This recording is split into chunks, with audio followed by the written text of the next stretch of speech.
သူ့ဘက်မှနေရင်ကိုယ့်ဘက်ကမမမိစေနဲ့တခါတုန်းကတုံးနဲ့ကြီးတဲ့ကတစ်ပင်တစ်ပင်မှမြောက်တကောင်းရှိတယ်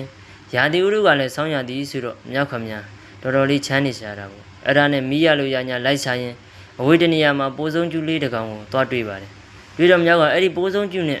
မိဖို့လို့ရမယ်တင်ပြီးလိုက်ဖမ်းတာပေါ့မိတော့ပိုးဆုံးကျူးလေးပေါ်မှာအမိုက်တွေပုံတေကိုင်းချောင်းလေးနည်းနည်းမှပုံပြီးမိဆွဲအောင်မှုန့်နေမြောက်ရဲ့စိတ်ထဲမှာတော့ပိုးဆုံးကျူးကိုမိစာဖြစ်ရမယ်လို့အထင်မှားနေပြီးမိမတောင်မချင်းတပူးနဲ့မှုန့်နေတာပေါ့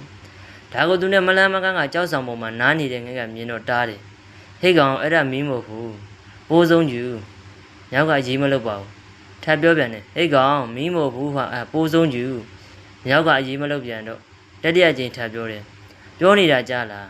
အဲ့ဒါမင်းမဟုတ်ဘူးကွပိုးဆုံးကျူဒီခါတော့မြောက်ကစိတ်တူပြီးငှက်ကိုကြောက်ဆောင်နဲ့ရိုက်တက်ပြစ်လိုက်ပါတော့တယ်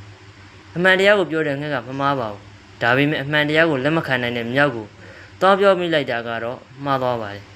ပြောချင်တာကတခါတလေကြာရင်တချို့အမှန်တရားတွေကလက်မခံနိုင်တဲ့သူကိုသွားပြောမိရင်သူ့အမားကနေကိုအမားဖြစ်တတ်တယ်ဒါကြောင့်မိတ်ဆွေကလူတရားကိုဆုံးမလမ်းပြပေးမယ်ဆိုရင်ဒီလူအမှန်တရားကိုလက်ခံတဲ့သူလား